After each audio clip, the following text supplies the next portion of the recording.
title in the course outline is marginal this, marginal that, but I'm just going to call it marginalism.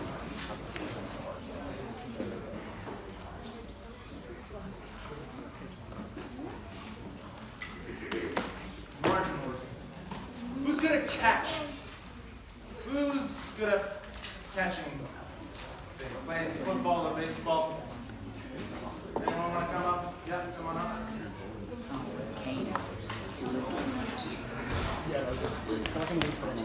Okay. All right. So with me, I've got this little block. I'm just going to toss it to you. Just try to catch it. Ready? 1, 2. Great.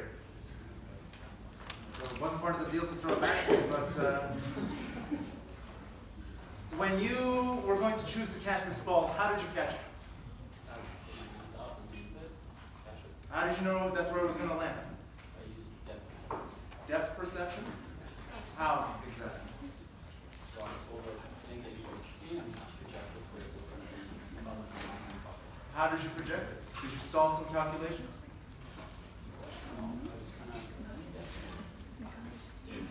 How did you know? Was it experience? Was it solve some calculations? Yeah, just kind of cost experience, like how cost that's moving now, and then how cost is cost. Okay, so you were using experience. All right, so that's good enough. Thank you. Round of applause, please.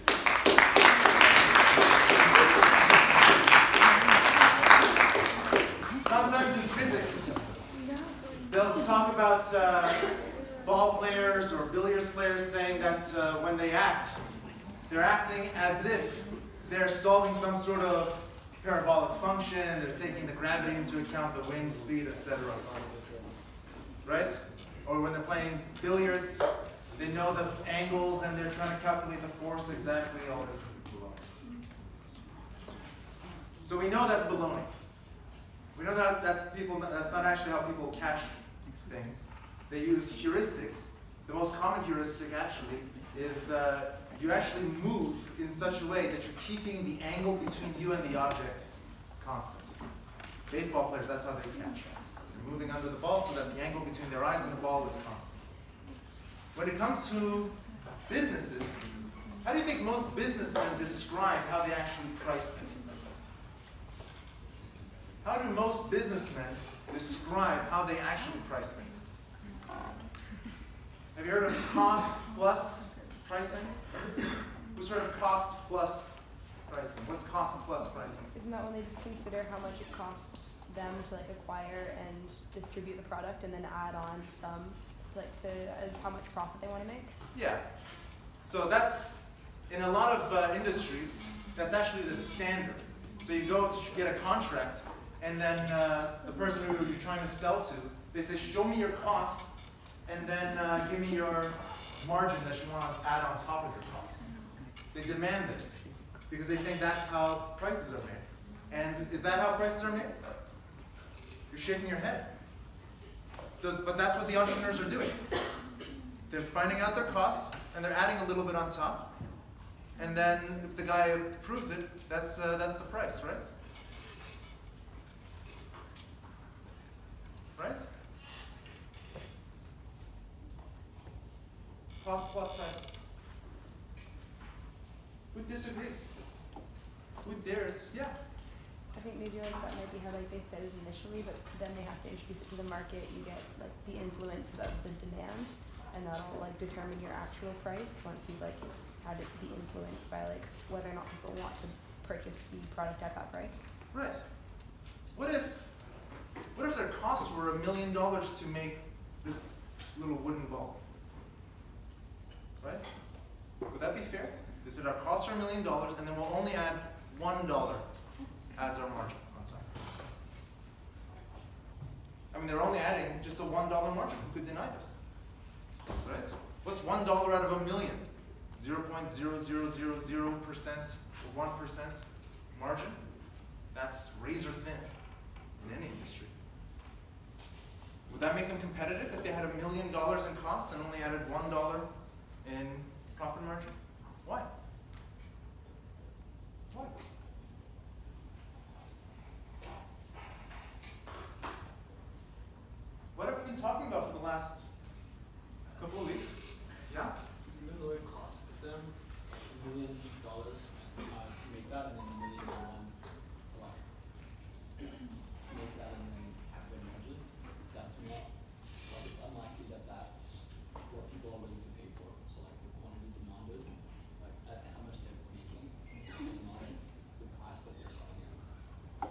me tell another story. It's about Picasso. So a rich art connoisseur and his wife were sitting at a restaurant, and they see Picasso sitting next door. And the man goes up to Picasso and says, "Excuse me, Mr. Picasso, we're big fans of your work, but would you mind drawing a quick sketch of my wife?" And Picasso says, "Of course, hand me a napkin and a pen." And the guy says, "Of course, here's a napkin and a pen. Here's a little drawing." Do I have a napkin on it? Maybe? What's on it? What's a supply and demand graph? Oh, on the other side, another supply and demand graph. So let me flip this around. So I'm not kidding when I say draw supply and demand graphs all the time. But here's a napkin. Who's an artist here? Who's an artist? I did 1 semester of art school. So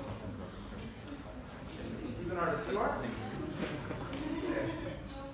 All right, so I'm just going to draw our cashier volunteer here. So he's got some wavy hair. Draw it up this so you guys can see. He's got some wavy hair. He's got some glasses.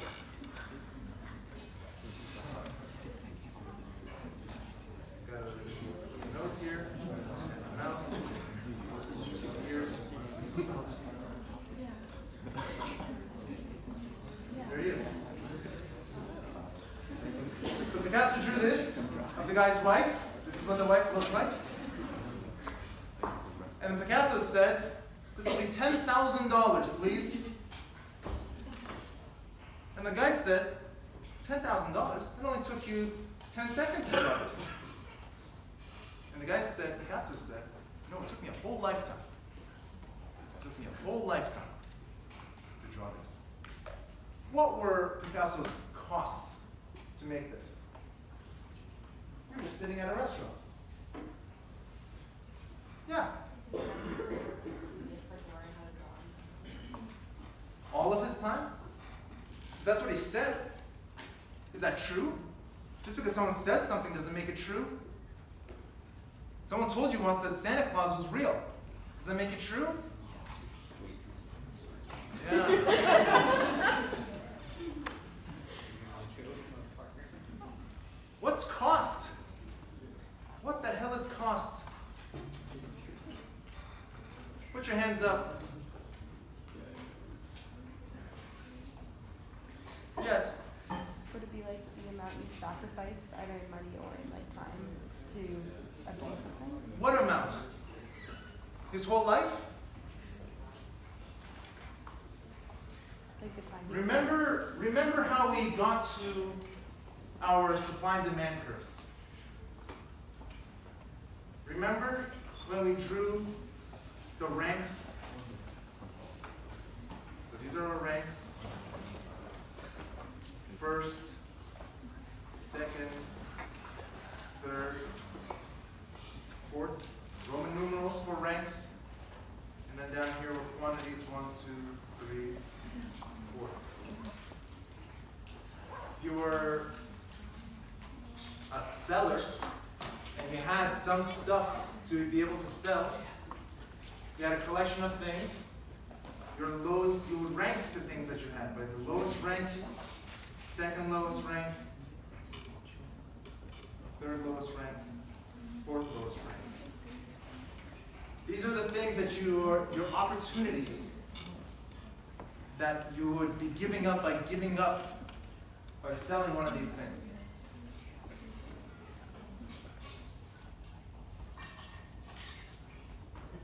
This lowest rank unit, we call that the marginal unit.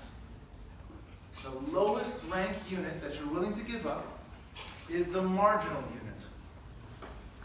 Or we call that the marginal cost. It's the lowest ranked thing you're willing to give up in order to get something.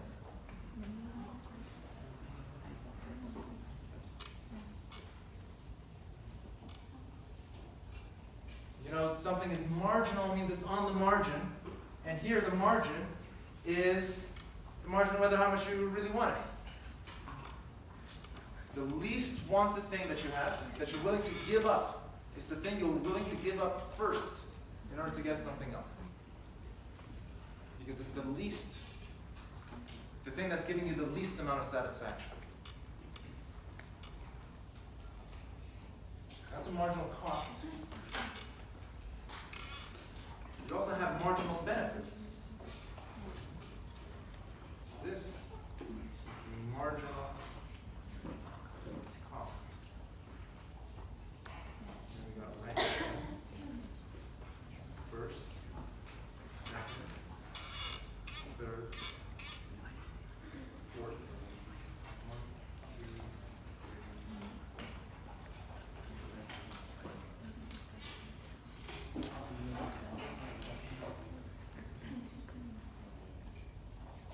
If you don't have something and you want some,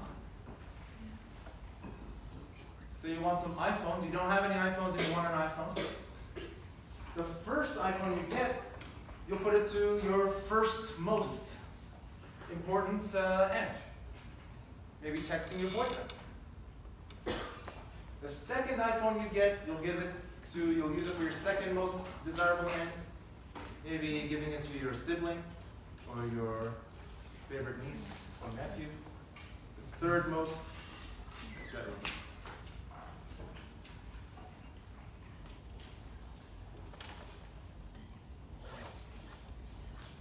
The importance of the first thing that you're going to do, the benefit that you're going to be using most, that's your marginal benefit. The benefit that you'll be gaining by exchanging a cost for it. The benefit that you get is the marginal benefit.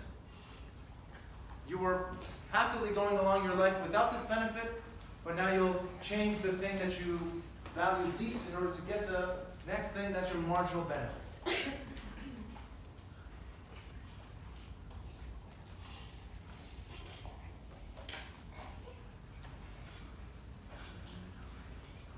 That's talking about abstract goods and services. We live in a society with money. So we can draw prices on one end is on the other. Just like we have a demand curve, we have a marginal revenue. MR is marginal revenue.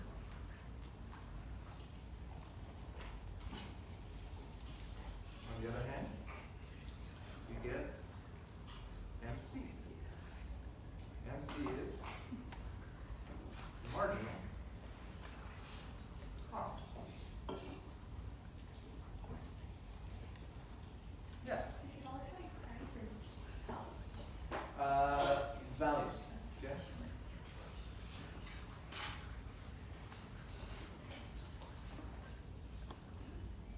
Call it price. So when supply and demand meet, that's the price that we sell things at. What about when marginal revenue equals marginal cost? What would that mean?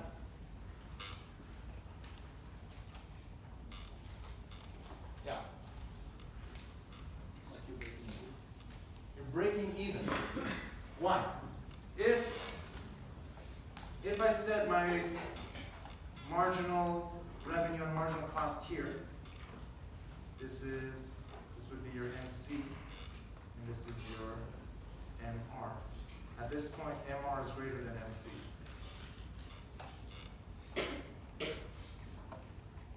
Is that an equilibrium point? Why or why not? No, because they're not intersecting. They're What? not intersecting. What's so special about the intersection? Well, you said that this has some association with price and volume, and those two intersect, that's equilibrium. Yeah, but this isn't supply and demand. This is marginal cost and marginal revenue. No, no. Okay? So we're trying to figure out, let's figure out first, what is so special about the intersection of marginal revenue and marginal cost? So now I'm assuming, let's say that they don't intersect. What what would happen when they're not intersecting? The marginal revenue is above marginal cost.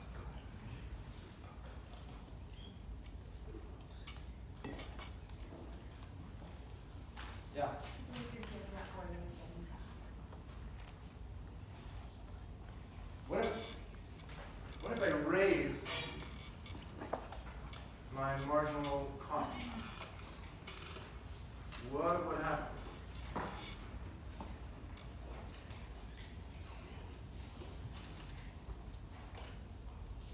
What would happen if I raise my marginal cost from that low position to something a little bit higher?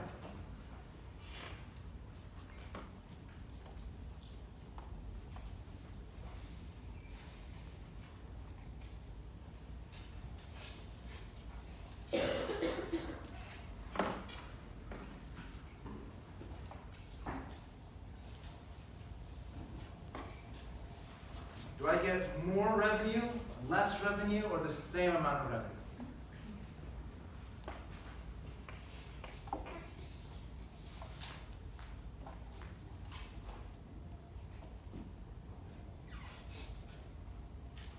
Yeah.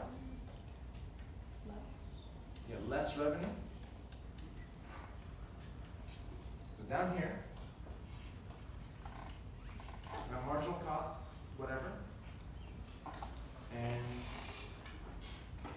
that much marginal revenue. If I raise my marginal costs here, am I at a higher level of marginal revenue or a lower level of marginal revenue?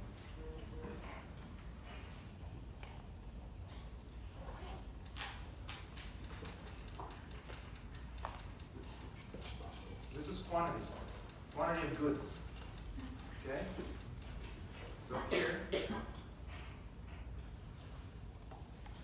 we're on this graph. So marginal revenue, that's your revenue times the quantity.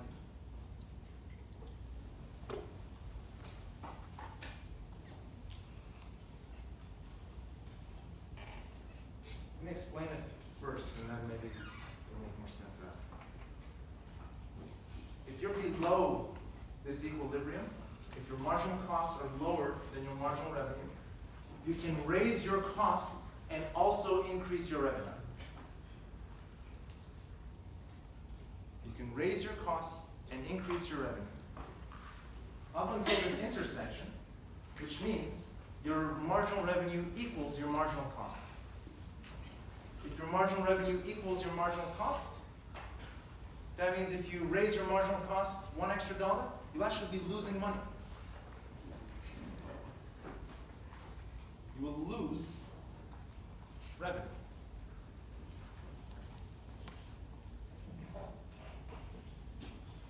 The intersection of marginal revenue and marginal cost means that any change, any deviation from there means either you're losing money or you could be making more money, but you're putting it on the table.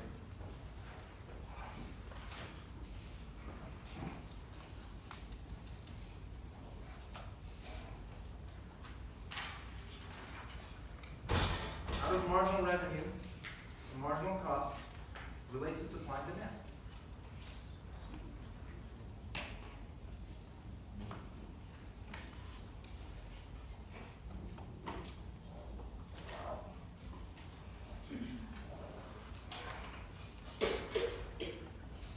Your demand curve, another word for your demand curve is actually your average revenue. Another word for demand is average revenue. Average revenue is not the same, as marginal revenue. Average revenue means all the revenues, your total revenues divided by the total quantity. Average revenue is total revenue over total quantity. Marginal revenue is the additional revenue from one more quantity. Clearly, those are not the same things.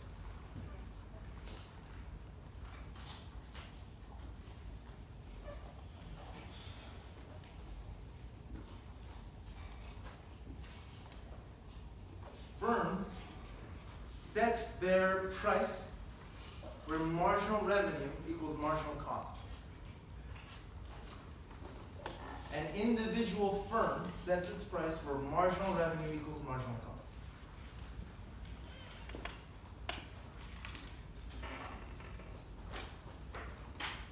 Here's how that might look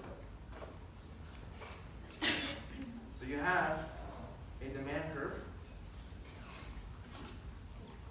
This is also known as your average revenue.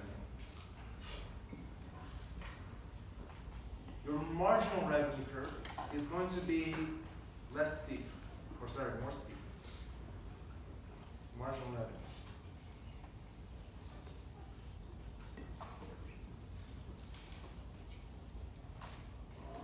Then you get a marginal cost curve.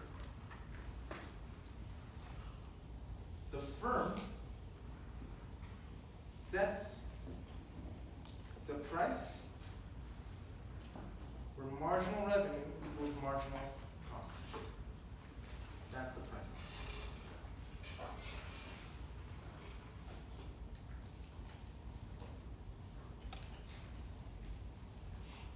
Let me draw the same graph with a slightly different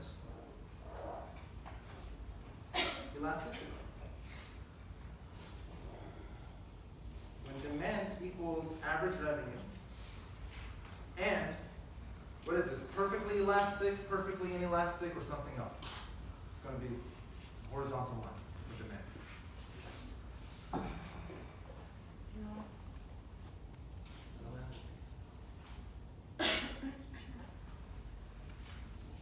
Small change in quantity. Yeah. Perfectly elastic. When it's perfectly elastic, it also equals your marginal revenue curve.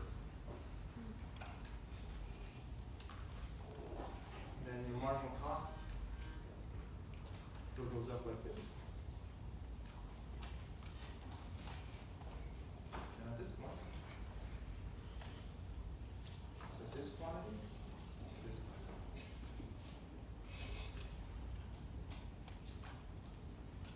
Yeah. Can you just explain again what your demand curve is? When it's perfectly flat, when it's perfectly elastic, it's the same thing. Your average revenue, each additional unit you sell, which is your marginal revenue, will also equal your total revenue divided by your total quantity sold.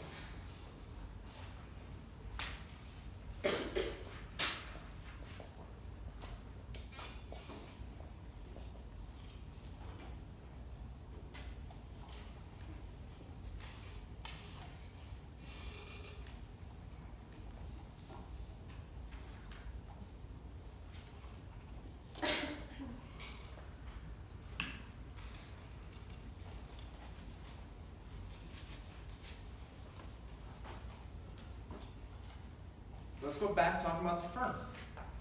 If a business says that we are doing cost plus pricing, cost plus what? Question is, how are they calculating their costs? Just because they say, my cost was $1 million, doesn't mean that's any feasible way of pricing things. When Picasso priced this at $10,000, took him 10 seconds, he said, oh, my costs, my precious costs, $10,000, my whole life. The guy, if he didn't pay, where would Picasso be? He would have been, in his mind, $10,000 poorer, because he just spent all that money making this thing, allegedly. Another similar story.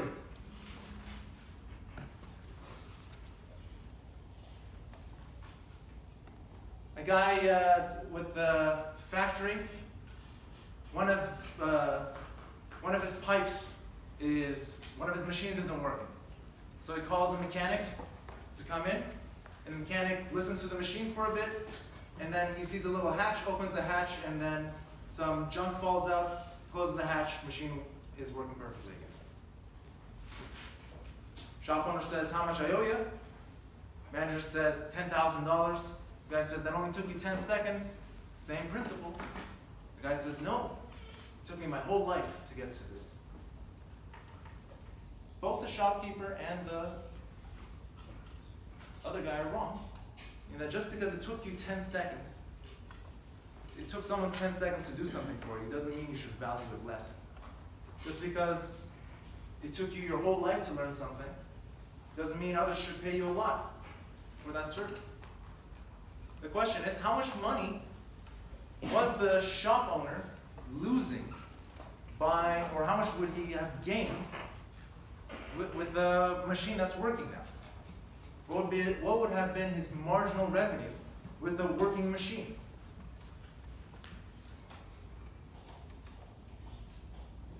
That should be the maximum he'd be willing to pay.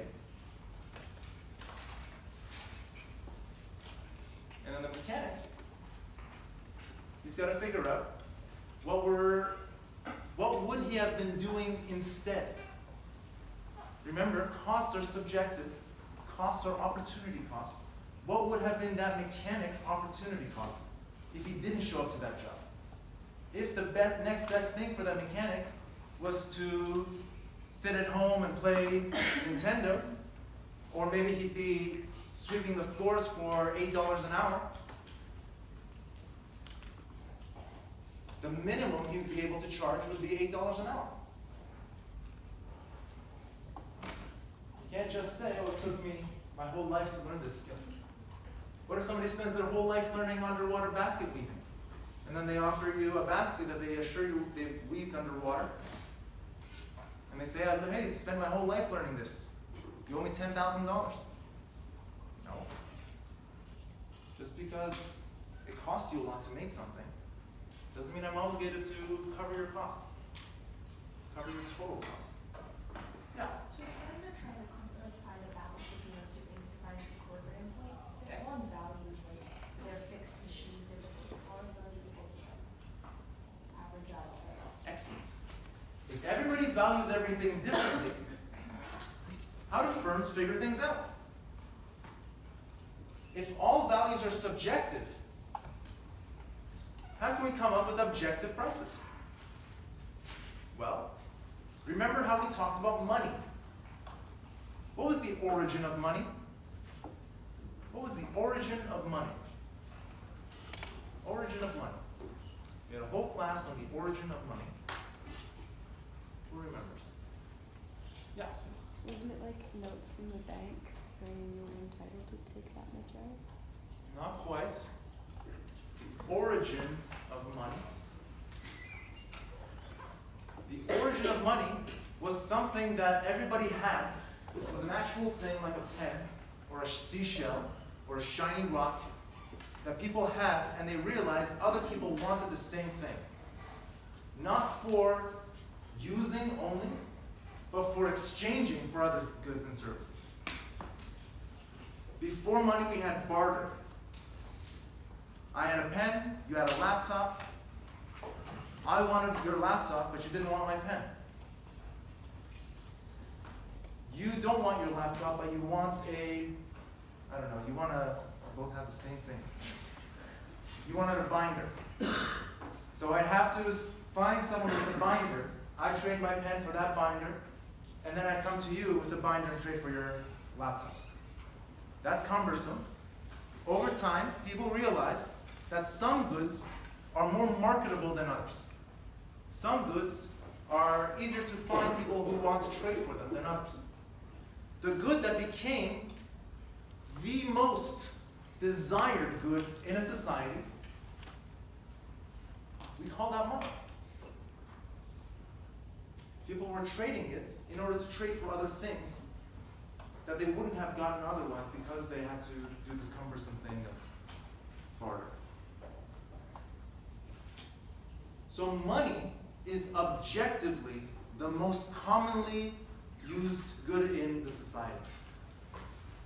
And by trading things with respect to money, that's how we transform subjective preferences into objective numbers.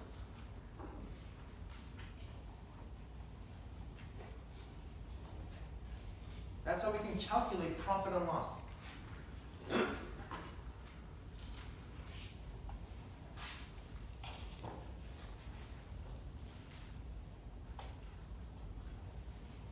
That's a good question. Any other questions?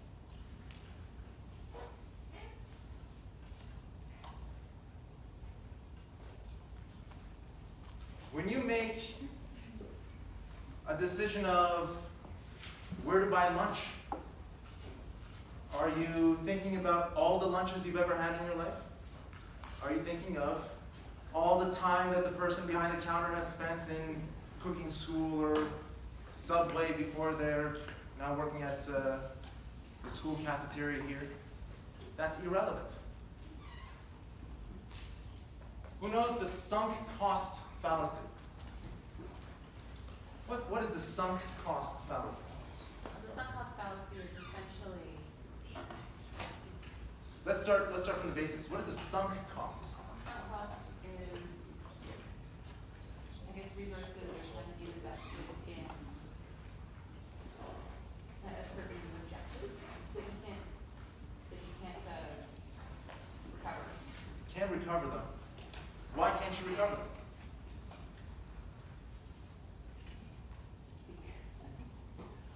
I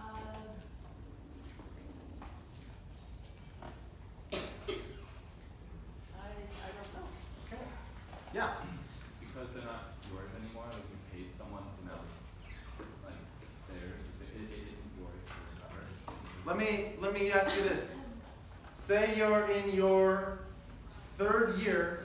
your fourth year, last semester of university, and you're trying to figure out, should you finish your studies? You have one more semester to go. And then you say, well, I only have one more semester to go. I've already been here 3.5 years, or 4.5 years, depending on if you've done co-ops. So I only have one semester out of the previous 8 or whatever. Is that the right way to reason? The time you've spent in that program is a sunk cost in that you've already spent it. You've already spent that cost. You should be thinking about your future benefits and your future costs. If you've got one semester to go, your marginal cost is the tuition and time of that semester. Your tuition is $4,000, $5,000, whatever it is now. And then the other costs would be the jobs you could have gotten already, the $15 an hour at McDonald's. And then the marginal benefit is your life without an undergraduate degree and your life with an undergraduate degree.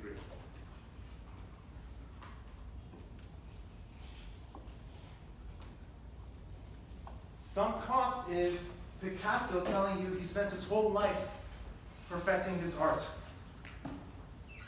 Sunk cost is a mechanic telling you he spent his whole life learning to listen to the sounds of a machine. It's irrelevant. It's utterly irrelevant. It's just a marginal cost. Yes? So, okay, but expertise has value. Expertise? Yeah. Of course it has value, but how much value? Marginal value. Marginal value. It brings you marginal revenues, and it'll cost you on the margin as well. Expertise, of course, has value, and it takes a long time to develop expertise. And even coming up with the skills to distinguish expertise when you see it. Just because some guy walks up to your door and says, I'm an expert mechanic, you've taken time to hone your intuition that you don't trust anyone who says that.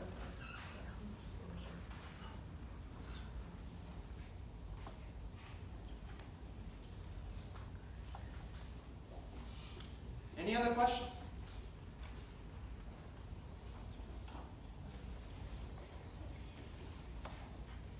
Okay. With that, I expect to see more naturalist essays.